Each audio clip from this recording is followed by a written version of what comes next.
There's a real power in feeling lost. We live in a society that doesn't talk much about it.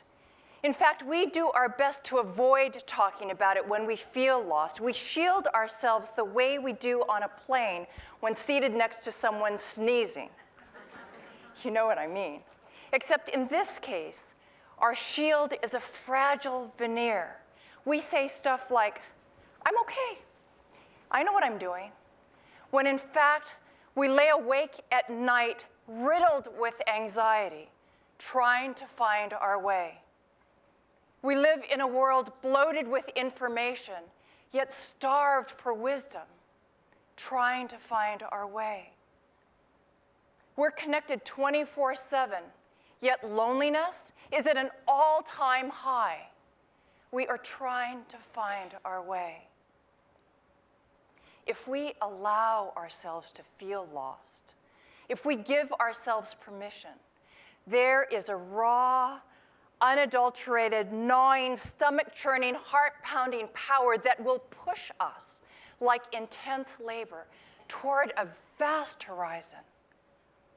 And when I think about vast horizons, I think about my research in wayfinding, years spent with master navigators in the Pacific.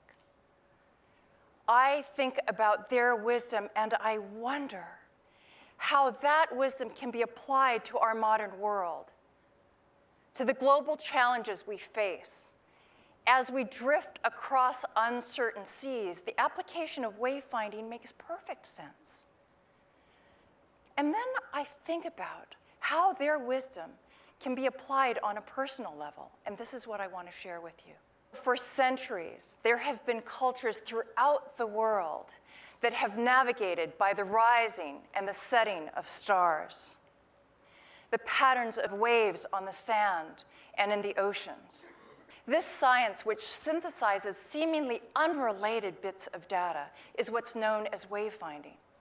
Ancient mariners sailed across almost 20 million square miles of the Pacific without the use of instruments or maps, using the science of wayfinding, and all during a time when much of Europe still believed the world was flat.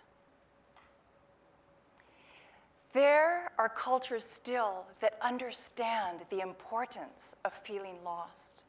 In fact, they celebrate it because they know that just beneath the surface, something rich and potent is stirring. They know that the point at which the latitude of the mind meets the longitude of the heart is the center point. It is the still point for the wayfinder. It's visceral, it's holistic, and it's bone deep. And it can be that way for us. We live in a modern world that often prizes the mind over the heart. Yet science is discovering what some native cultures have long believed, that the heart is the first point of reference. Its electrical field receives and transmits information to the brain with high-speed intuitive intelligence. As a child, I was drawn to cultures and people who I knew had this deeper knowing, who, like the Hawaiian elders who raised me, were intimately wedded to the natural world, a wisdom so refined that it's often missed by a loud and distracted society. At a tender age, I made a fierce commitment that I would bear witness for the rest of my life to a world that I knew was vanishing, a world where people knew that the most important map of all is the map of the human heart. Courage is defined by the Latin root cor, which means heart. And some say that the meaning of courage is to tell your story with your whole heart. So I want to tell you two stories about wholehearted women. The year is 2007. I'm on a small Micronesian island documenting indigenous wayfinders, and much of my time is spent with the women while the men are taking care of my male crew. And after a couple of days, I realized that except for a small mirror that I have in my bag, I haven't seen any mirrors. Not a mirror on this island. What I do see are 90-year-old women with breasts down to their waist, flirting wildly with my crew. Women unself-conscious of their missing teeth and the size of their waist. They only know themselves as luscious and gorgeous. They are navigating by their hearts. It's 2009, and I am in a poor rural village in India, walking along a dusty road with an interpreter. And we get close to a woman who's squatted on the side of the road, filling a pothole with cow dung. And as we get close to her, I comment on how beautiful she looks. And why would a woman who's doing this kind of work adorn herself like a queen?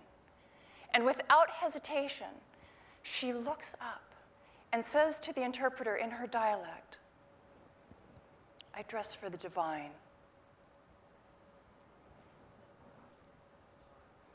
These are the moments that reorient me. These are the stories that recalibrate me. They grant me courage to tell my story with my whole heart. These are the women who, like constellations, guide me. Our Western world often follows the wrong stars. We track celebrities as if it's breaking news. It's as if we're following someone else's map to guide our way, someone else's measurements to determine our worth, some fickle criteria like numbers on a scale or in our bank accounts to measure our value.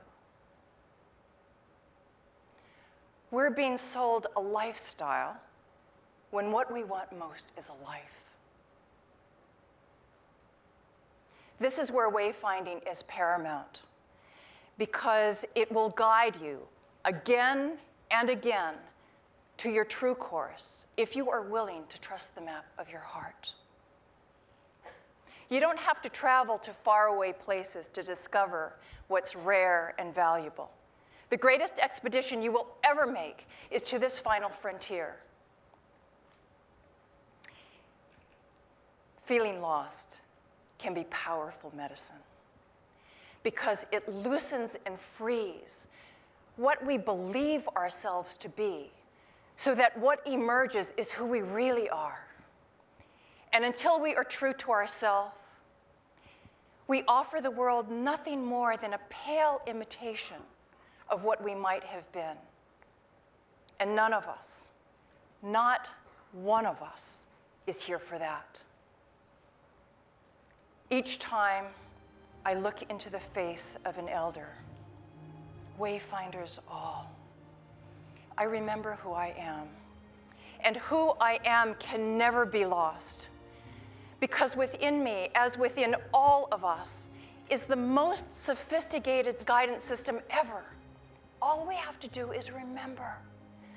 If you see wisdom on this face, remember your own wisdom. And I'd like to ask you to stand as you remember. If you see courage in these eyes, remember your own courage and stand for your life. If you sense the presence of compassion in this mentor to his student, stand. We can only see in another what already exists in us.